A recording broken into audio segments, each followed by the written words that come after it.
चलिए अब हम बात करते हैं converting data types. Converting data types की एक बार हम डेफिनेशन को देखते हैं। कन्वर्टिंग डेटा टाइप का मतलब होता है जब एक्सेल या फिर यूज़र किसी भी सेल के अंदर मौजूद वैल्यू को या फिर किसी भी वैल्यू को एक डेटा टाइप से दूसरे डेटा टाइप में कन्वर्ट करता है तो उसका मतलब होता है कन्वर्टिंग डेटा टाइप्स। अब ये कन्वर्जन दो तरह की होती है, एक होते हैं इम्प्लिसिट कन्वर्जन और दूसरा होता है एक्सप्लिसिट कन्वर्जन।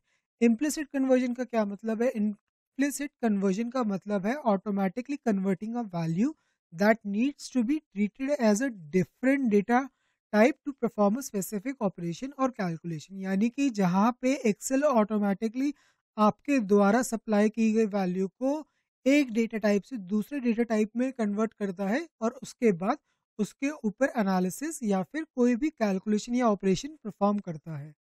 अब हम बात करते हैं एक्सप्लिसिट कन्वर्जन की। तो एक्सप्लिसिट कन्वर्जन का मतलब होता है वो कन्वर्जन जो यूज़र के द्वारा इंटेंशनली की गई है किसी फॉर्मूले या फिर किसी एक्सेल के टूल की मदद से, उसको हम कहते हैं explicit conversion. Implicit conversion automatically होती है और एक्सप्लिसिट कन्वर्जन यूज़र के द्वारा फोर्सफुली की जाती है। अब यहाँ पे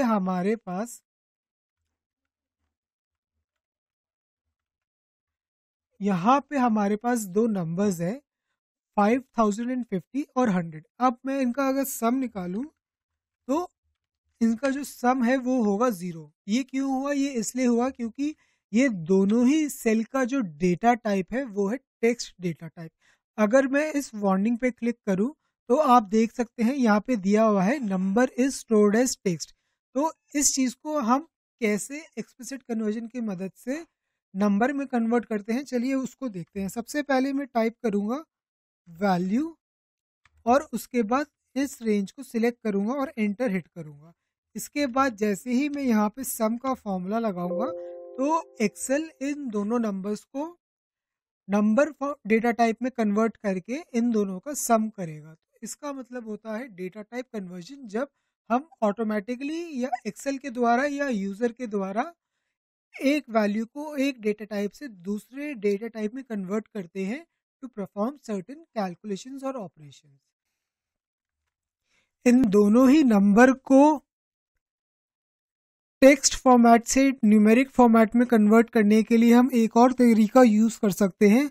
हम डालेंगे इक्वल टू और उसके बाद सम का फॉर्मूला टाइप करके ब्रैकेट को ओपन करेंगे और इसके बाद डबल हाइफन यानी कि कन्वर्जन ऑपरेटर की मदद लेंगे और उसके बाद इस रेंज को सिलेक्ट करेंगे, ब्रैकेट को क्लोज करेंगे और जैसे ही मैं एंटर करूँगा एक्सेल इन दोनों ही वैल्यूज़ को न्यूमेरिक डेटा टाइप में कन्वर्ट करके सम निकाल के हमें देगा। तो यहाँ पे कुछ तरीके आपको दिए गए हैं जिसकी मदद से आप एक वैल्यू को अलग अलग डेटा टाइप में कन्वर्ट कर सकते हैं। अब हम देखते हैं आखिरकार एक्सेल के अंदर हाइपरलिंक क्यों क्रिएट किए जाते हैं और कैसे हम इन हाइपरलिंक को क्रिएट कर सकते हैं। सबसे पहले हम बात करते हैं कि हाइपरलिंक क्यों क्रिएट किए जाते हैं। हाइपरलिंक क्रिएट करके आप किसी भी एक प्लेस से दूसरी प्लेस पे इजीली नेविगेट कर सकते हो। एग्जाम्पल के तौर पे आप अपनी वर्कबुक के किसी भी शीट के किसी भी सेल पे नेविगेट कर सकते हो या फिर किसी दूसरी वर्कबुक के किसी भी शीट या किसी भी सेल पे नेविगेट कर सकते हो।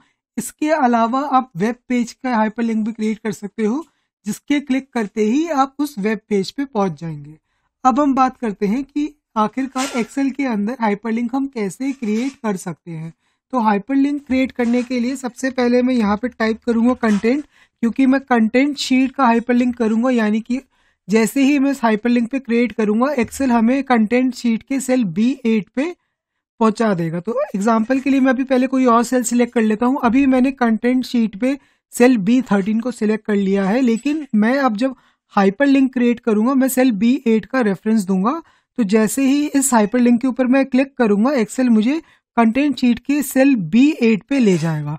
तो सबसे पहले मैंने यहाँ पे अपना हाइपरलिंक का नाम टाइप किया है। इसके बाद इस पर राइट क्लिक करके मैं लिंक को सिलेक्ट करूंगा और उसके बाद इंसर्ट हाइपरलिंक का जो डायलॉग बॉक्स है वो लॉन्च हो जाएगा।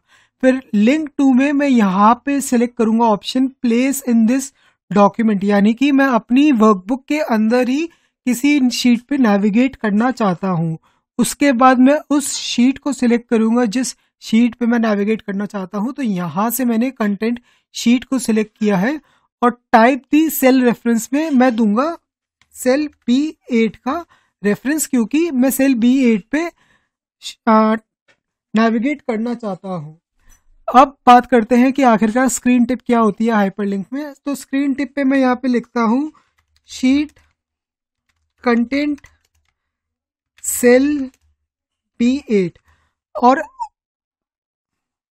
और ओके पे क्लिक करता हूँ। इसके बाद मैं यहाँ पे ओके पे क्लिक करूंगा और मेरा हाइपरलिंक क्रिएट हो जाएगा। अब जैसे ही मैं अपने माउस के कर्सर को कंटेंट के ऊपर लाऊंगा तो आप देख सकते हैं यहाँ पे एक छोटा सा टेक्स्ट आ रहा है जिसमें लिखा हुआ है शीट कंटेंट सेल B8।